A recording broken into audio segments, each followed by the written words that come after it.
要干什么？带你到周灵亚塔，去外面找解药，给你治病。走，当娘，你听我说，哎，你现在杀出去，我这蛇毒都还没有解就该死了。那怎么办？哪有解毒的？哪有解药？可是姐姐，你这蛇毒毒入心脉，就再难剔除。我现在要是在外面的话，我肯定有法子治你。这里面什么都没有，你的蛇毒，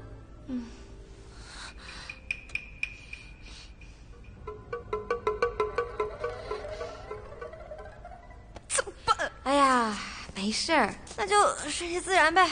你们都别哭了。顺其自然？都要死了，让我怎么顺其自然？当娘，反正我现在都要死了，在我死之前，你能不能答应我一个心愿？你有什么心愿？我上刀山下火海都一定给你做到。我看你一直很宝贝你的虎头帽子，我真的很想知道，它为什么对你如此重要。你告诉我，我也知道我因何而死，也算死得其所了。就这点小事吗？啊，我说，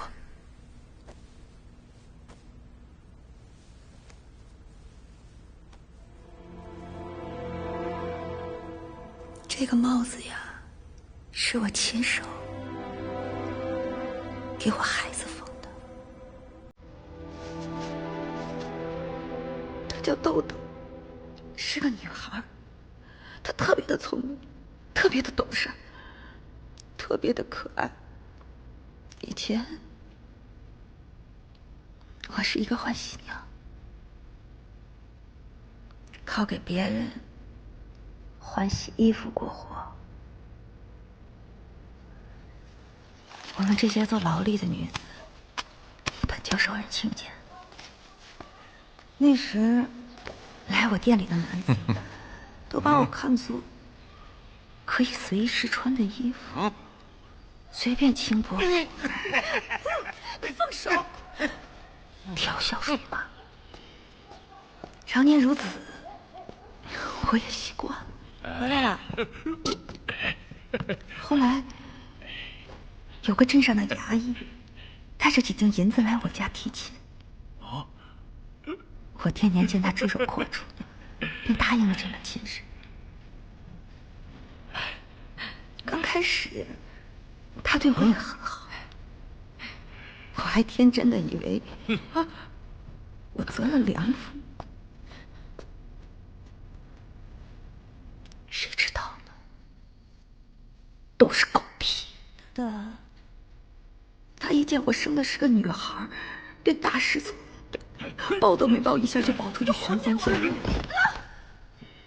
那个天杀的，不仅整日对我非打骑马，还染上了毒瘾，把家里所有值钱的东西都拿出去变卖，完全不顾我跟豆豆的死活。我只能白天给您浆洗衣裳，晚上替人缝。赚来的辛苦钱被他抢走后，还有些铜板上有够脚。后来他的毒瘾越来越大，是这个豆豆卖了换钱。你还我豆豆！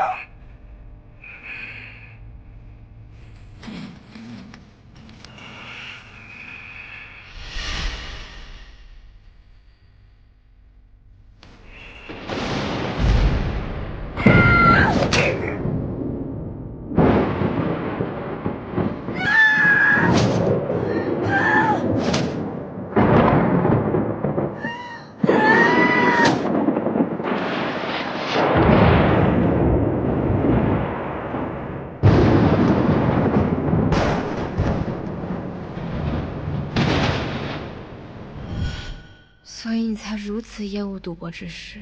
所以刀姐姐这么想出去，就是为了找豆豆。我就算耗尽这辈子，拼上这条命，我也要去找他。当娘，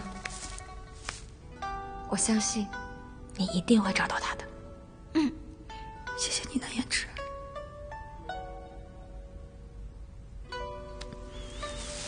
对不起。你都是为了帮我，还救了我这么多次，让你差点没了命。其实我已经没事了，这蛇毒不死我。怎么可能？你什么意思啊？我没事儿啦，你看，好了。你确定你没事了？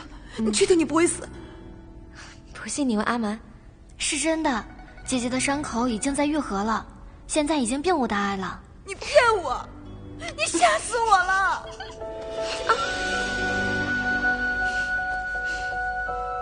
南言之，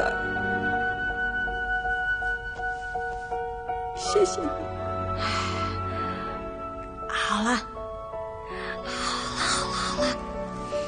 眼下我们最重要的是，赶紧想办法度过明天的生死局。姐姐，你想到新法子了吗？不过我还需要阿蛮你。我？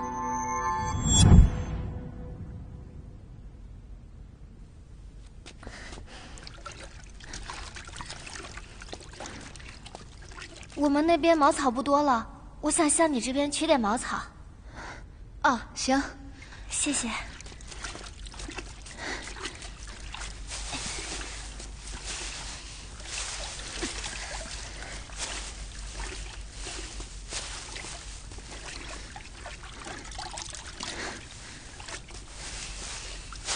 寇娘子，我帮你吧。不用了，没事儿，我帮你，你歇着。多谢你啊，阿敏姑娘。没事。我这身子不方便，连洗个衣服都这么费劲，还真挺不好意思。有什么不好意思的呀？我们同在生死局，本就是一条绳上的蚂蚱，肯定互相帮助的嘛。可惜我们都难逃一死啊。如果所有人都能像你这样想的话，那我们死之前，可能都能活得舒坦一点。你也不必这般难过。不难过又能怎么办呢？明天一到啊，我们就各安天命了。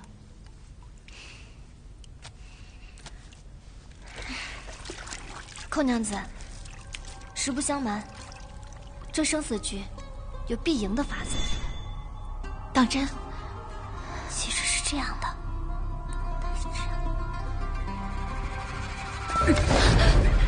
涂鸦，告诉我，怎么赢？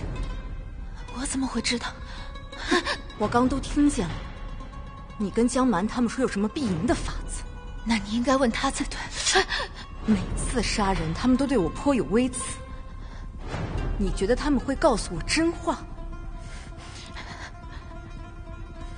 我可以告诉你。那，你能不能先把刀拿开？亚布手里的令牌分正反两面，一面有连纹暗花纹，粗糙不平；另外一面光滑如镜，细看能看出来区别。光面为小，纹面是比大。你说的都是真的？你不信我？我自然是更信你。相比你，那个人更危险。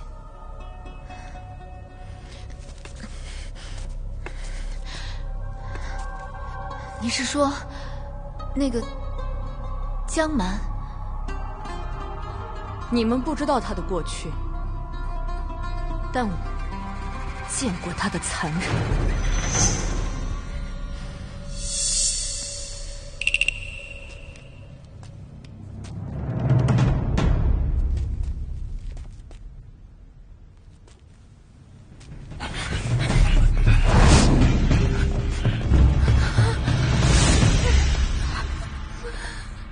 诸位，久等了，本场生死局最后一轮马上就要开始了。且慢，这第3轮若还是2两一组，未免太无趣了些。哦，那你想怎样？不如我们和你们各派一位代表，若是赢了，在场所有女囚都去第4层。那你要是输了呢？若是输了，自然我和所有人都留下来，任凭处置。这个赌注有意思。不过什么呀？我又没问你。此等大事，岂是你能做主的？笑话，要是我都做不了主，那谁能做主呢？自然是寇娘子了。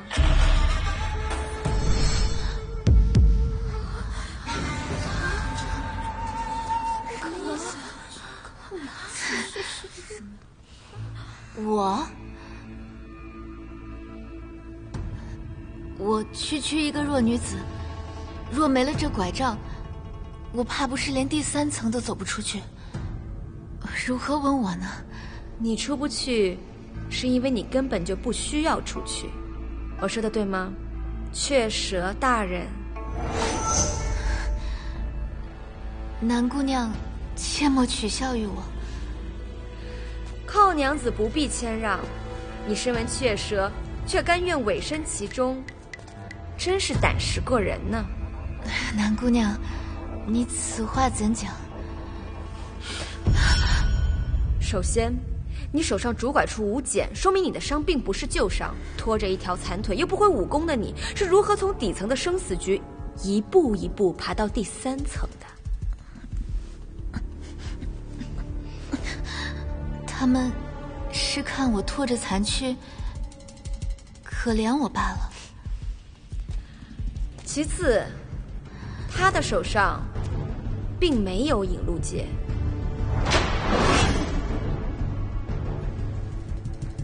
再者，昨晚江蛮去你房间，故意透露生死局破局的消息给你。我说过，令牌上有暗纹，却没说过是灵纹、暗花纹。但你告诉图雅时，却说了出来。我有说过是灵纹暗花纹吗？怕不是……图雅姑娘，你记错了吧？我没有记错，而且你告诉我的答案是相反的，根本没想让我活着离开这里吧？在我们部族，如此不守信用是要被当众处死的。你把我说的都告诉他了。你们什么时候走得这么近了？我们虽然认识的时间不长，但我们都一样想要活下去。说吧，什么事？我想告诉你，我们身边有这儿的内应。谁我还不是很清楚，但我可以把他揪出来。我凭什么信你？试一试与你无害，但是如果不揪出来，明天的生死局我们可能都凶多吉少。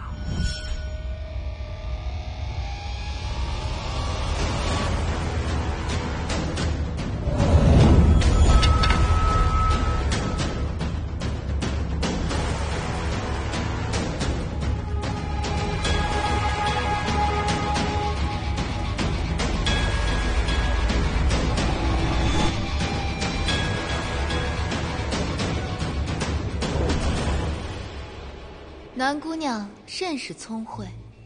范娘，要不咱们直接不谈？难得我想与大家玩一玩这猜谜，没成想啊，自己先被猜出来了。雀蛇大人好兴致，竟然自己下场参与生死局，不知若是输了，你也会跳蛇洞吗？来人！且慢。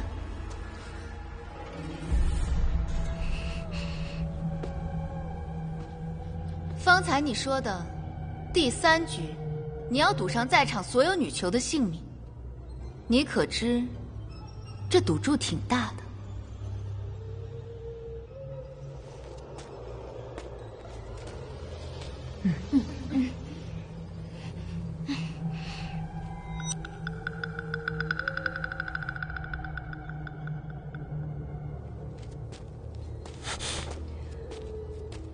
我们就想赌一把。好，那你说说看，这第3局你想怎么玩？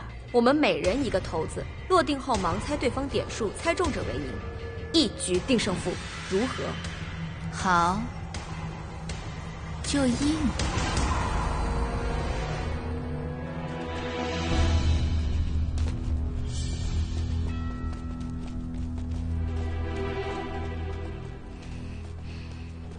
生死局第3轮，二位准备。要是输了，我们的命也得搭进去。不放心，你俩上去比啊。姐姐能赢吗？行了，你别糊弄我了，我这还一手心汗呢。二位准备，生死局最后一轮，开始吧。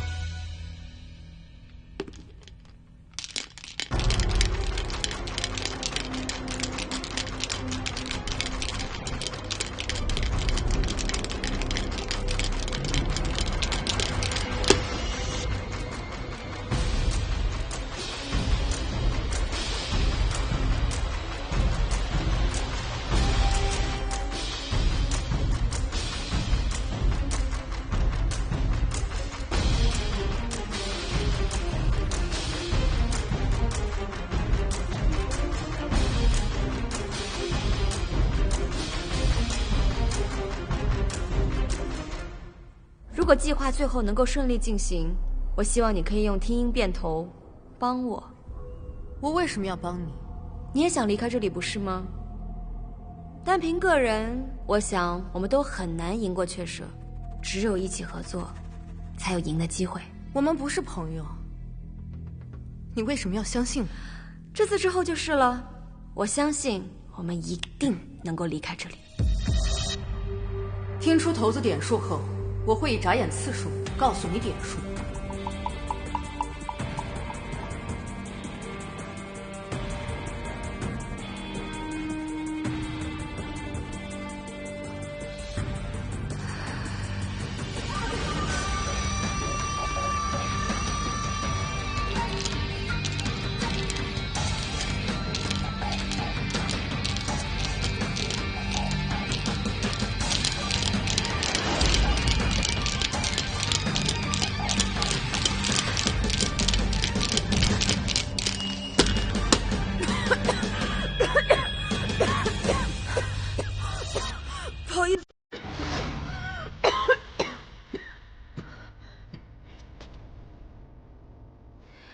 我猜你的骰子1。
怎么了？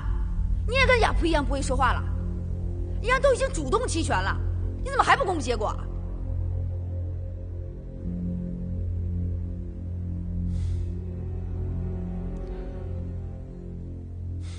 第3轮，难言之胜。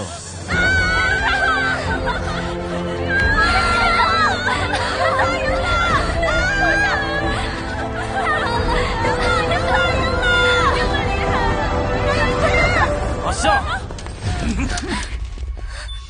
怎么？你们想出尔反尔？婉娘，你明明可以赢他，为何要故意放他走？人有失手，这次是我听错了。可我以前从未见过你失过手。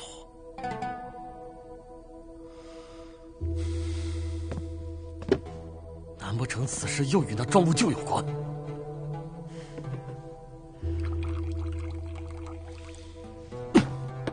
婉娘，之前受他蛊惑已铸成大错，如今怎可再轻信他言，一错再错？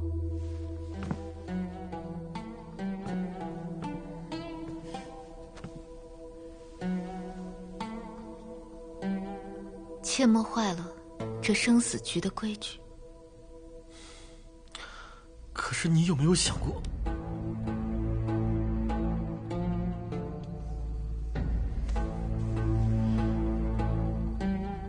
三郎，我心意已决。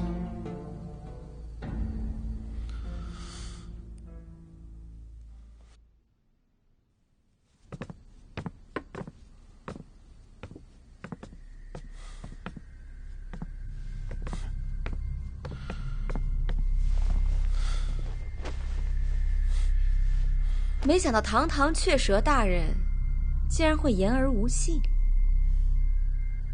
让你带走所有人那是不可能的，不过，我们可以给你一些金子，让你能够舒舒服服的去到第4层。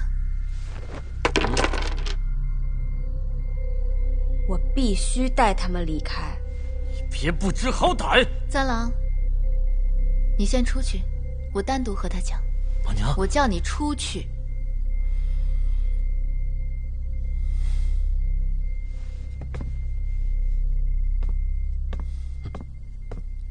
说说吧，你为什么不自己走，非要带上他们呢？因为我跟他们承诺过，会带着他们一起离开。你说什么承诺？你该不会真信那个东西吧？为何不信？趁时候还早呢，不如我给你讲个故事吧。10年前啊，月下房有一名琴技冠绝京城的名妓，巧了，也叫寇娘子。谢某一生所求，不过是能与你日日这般琴瑟和鸣，朝暮与共。长乐未央，长无相忘。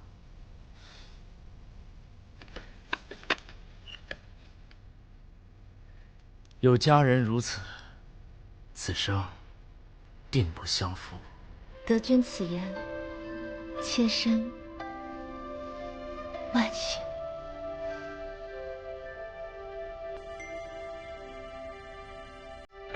寇娘子，谢官人被官府带走了。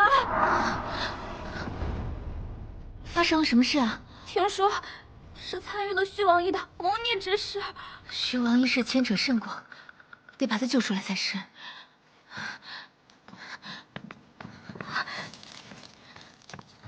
这些你先拿着。哦。如果这些钱财还不够的话，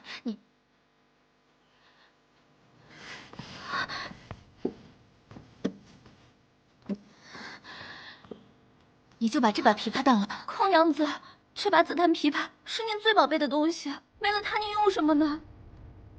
现在管不了这么多了。快去！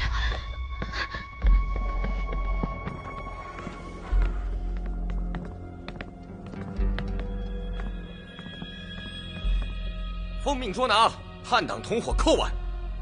寇娘子，跟我们走一趟吧。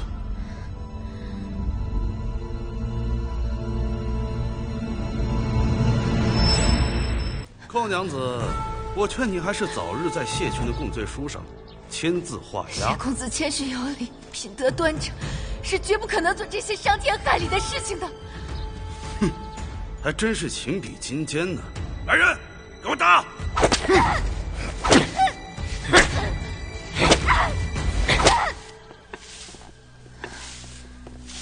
半年之后，虚王一事平定，寇娘子被放了出来，但是她饱受酷刑折磨，已满身伤痕，落下病躯。干嘛你？下去！我说哪来的乞丐呀？知道这是哪儿吗？就敢往里闯？我来找谢权，谢官人。我们家谢大官人已经入赘公主府了，不住这儿。我说你一个臭乞丐，也不撒泡尿照照，这驸马爷也是你能求见的？什么时候入赘的？赶紧滚，赶紧滚！哎呀，吵吵什么呀？吵吵什么啊？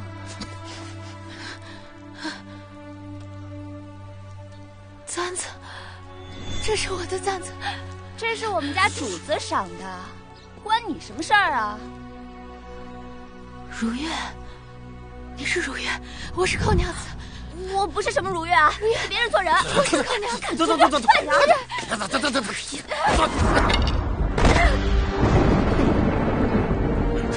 闪不开呀！哎呀，快走吧，别多管闲事。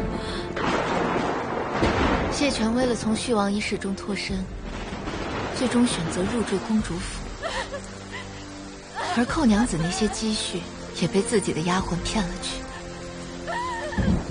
可怜她入狱这半年，竟一直傻傻信守着那些所谓的承诺。你会不会觉得呀，这个寇娘子啊，是世界上最傻的女人呀？那我想知道，那个负心汉，还有那个薄情的丫鬟，后来怎么样了？哦，有一年的正月15啊，有人在城里的各个角落里看到了谢驸马，还有如月断掉的胳膊、腿，还有头颅。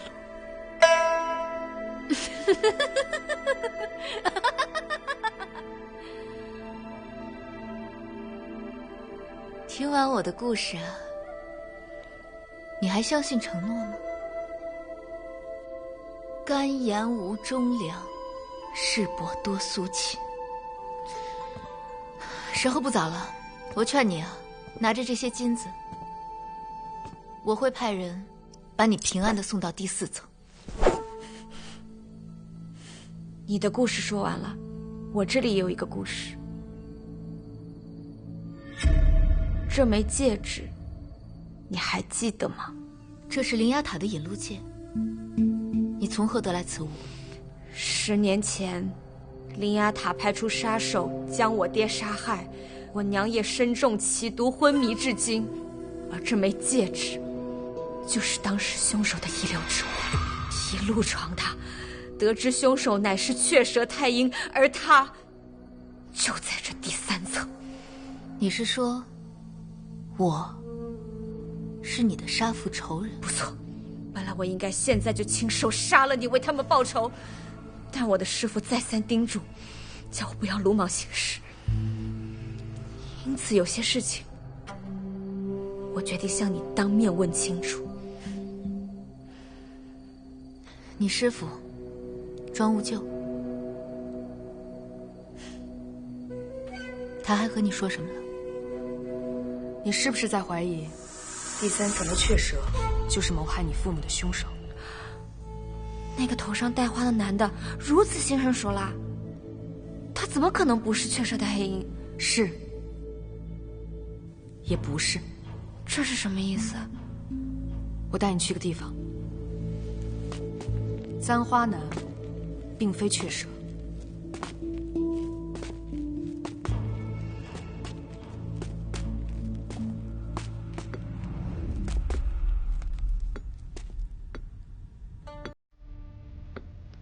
我来过这里，这不就是农业女囚铸币的地方吗？没错，仔细看。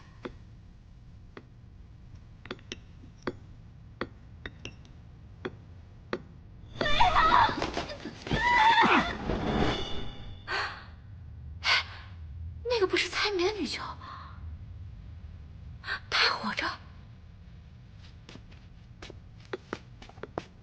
雀蛇奉塔主之命，在此熔铸新币。炼金需要开凿山洞，后来他发现利用复杂多变的山洞结构，可以将女囚藏匿其中，难被发现，所以他便开始帮助这些女囚假死，瞒天过海。可即便如今他良心发现，他也不能证明他并非杀害我爹娘的凶手。整个3层，有此能力者，除了雀蛇更无他人了。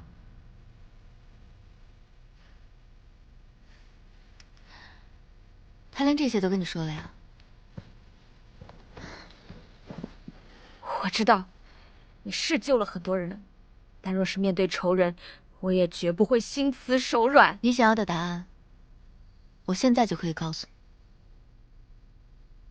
我并非雀蛇太阴，而这枚戒指也不是我的东西。凡灵牙塔雀蛇引路戒，皆以左手无名指的尺寸为准。这枚戒指的大小，看到了吗？说明戒指主人的手指比我纤细得多。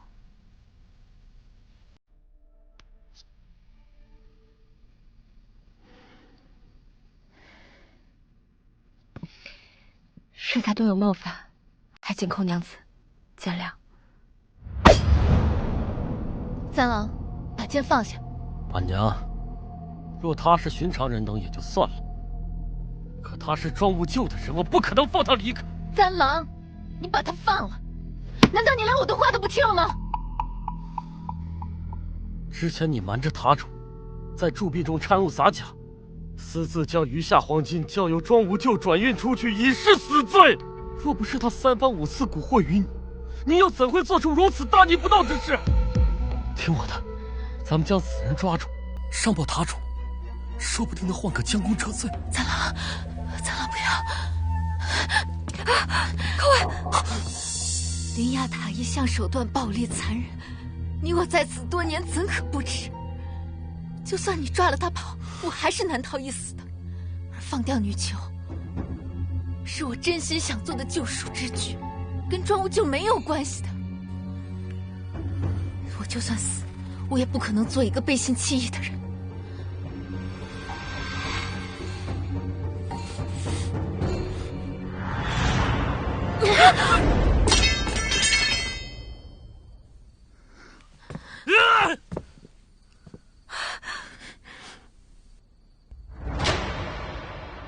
不知主人连夜传召，所谓何意？这里有2箱金子，这一箱是我之前封存的，这一箱是你前日送来的。属下愚钝，不解主人用意。那你给我看好了。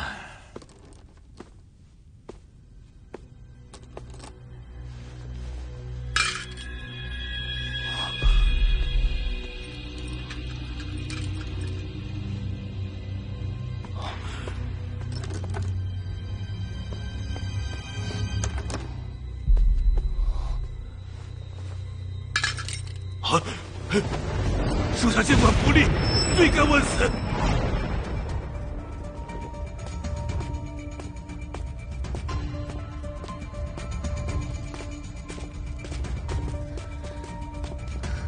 怎么了？金币掺假之事已被发现，塔主马上就会来问罪。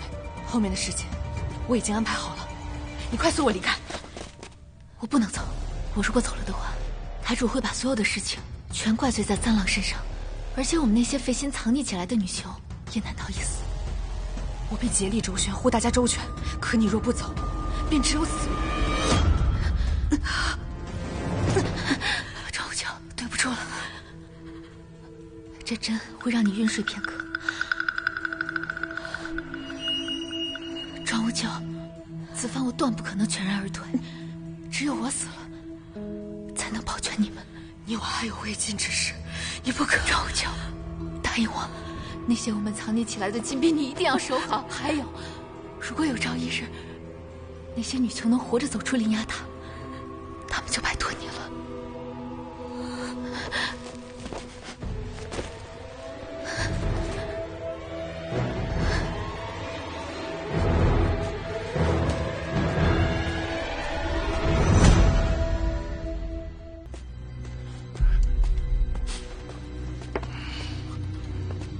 恭迎塔主大人。三花，叩见塔主。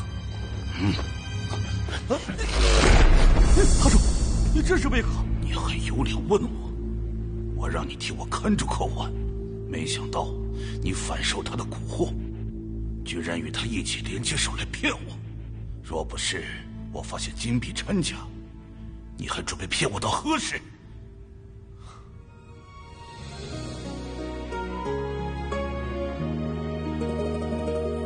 笑若山水痕，错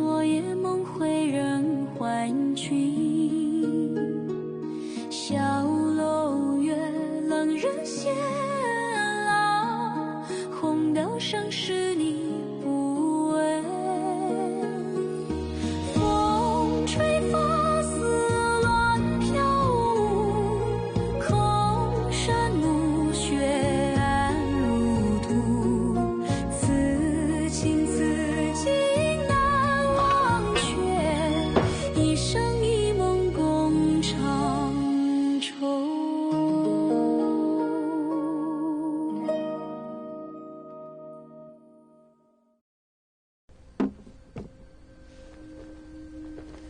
塔主，你还知道叫我一声塔主？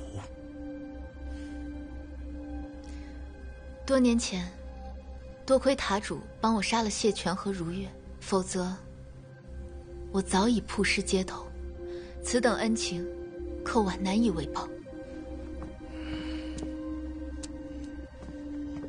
这些掺了假的金子，就是你报答我的方式。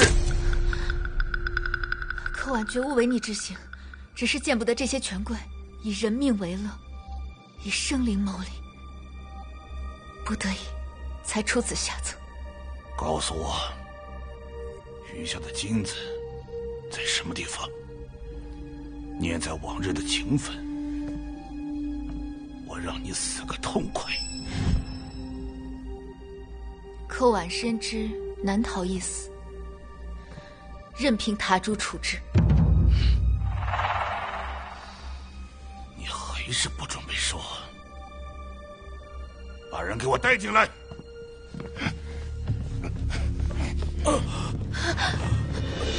塔主，此事与他无关，全是寇婉一人所为，还请塔主不要滥杀无辜。再问你一次，我的金子呢？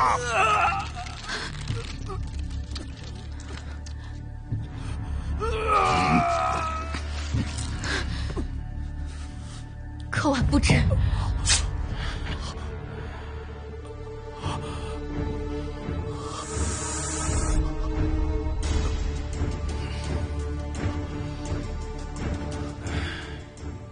既然如此，我给你最后一个机会，杀了他，我就对你从轻发落。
自己过得那么辛苦，叫我怎么忍心让你一个人离开呢？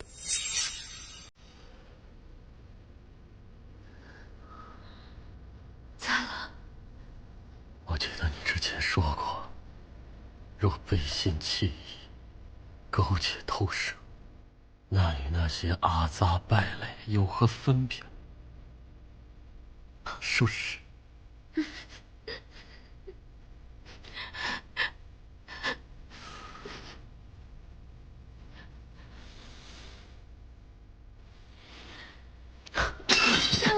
岂有此理！你们是都不想活了？放手！您的养育之恩，三花只能来世再报。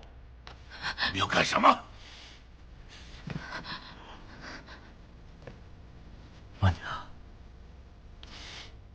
以前从未听过你弹过琵琶，方才一听，果真是清情动人，天籁之响。此生能够听你弹奏一曲，我没有遗憾。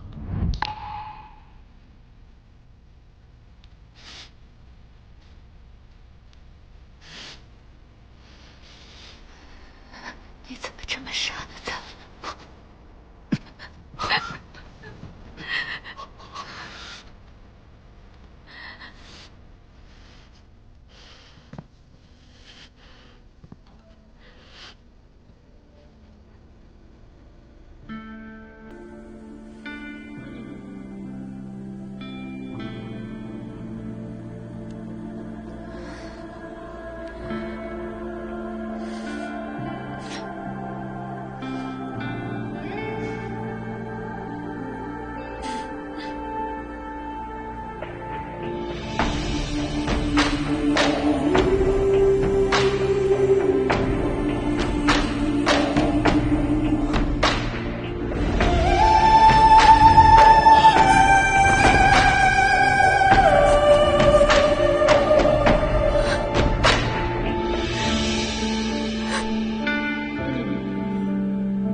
我要买一把最好的琵琶，然后我回京城，再把月下房开起来。我要告诉世人，后娘子又回来了。那你呢？你出去之后想干什么呀？不知道。不过，若你重开月下房，我一定第一个到。那就这么说定了，一言为定。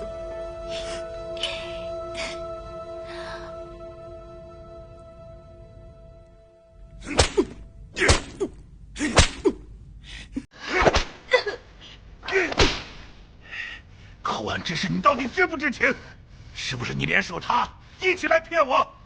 你以为你不说我就不知道了吗？住！怎么，你终于肯开口了？你可知你做的这些事情，究竟是为了什么？你什么意思？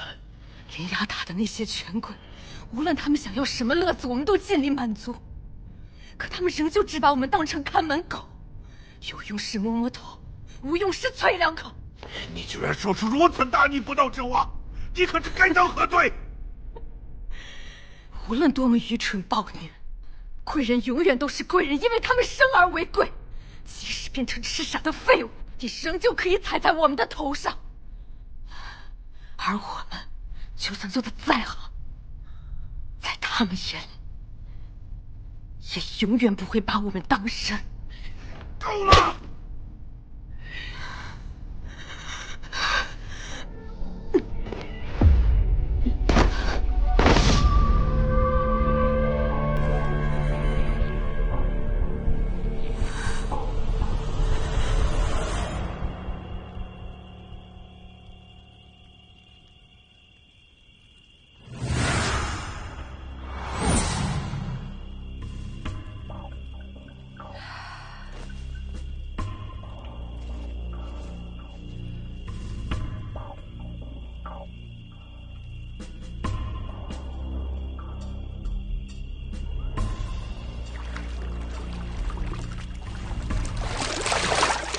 虽然我不确定，但是听你的描述，那个人应该是他。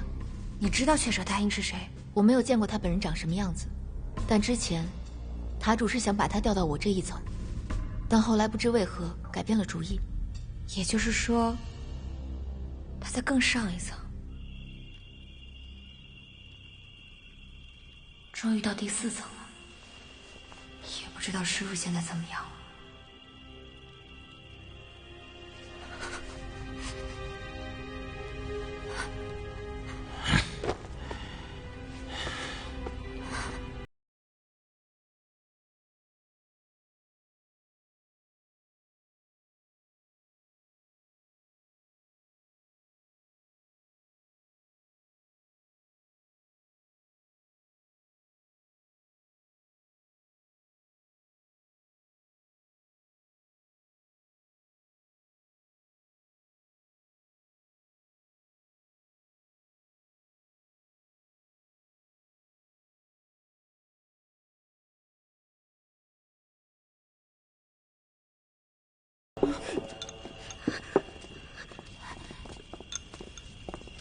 谢谢。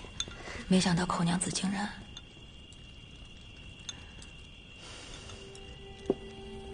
真是好人不长命啊！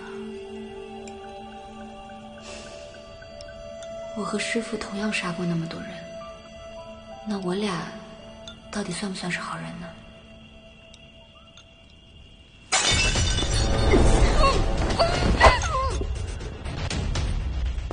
对呀，住手！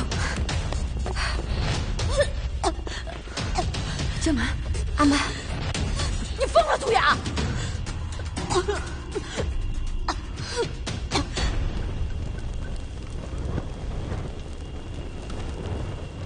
阿曼，究竟是怎么了？你怎么会突然得罪涂雅？刚才只是好心想去给他送吃的，谁知道他就要杀我！你给我闭嘴！他碰过的东西，我才不要呢！你们要想活命，也离他远点。你是吃拧了吧？在这闲着没事找茬打架？为什么呀？怎么回事？他们关系这么好，打起来了。涂雅，你这是什么意思？我希望你能够当着我们几个人的面，把话说清楚。2年前，有人以一己之力毒害了整个江家村，我可不想死于非命。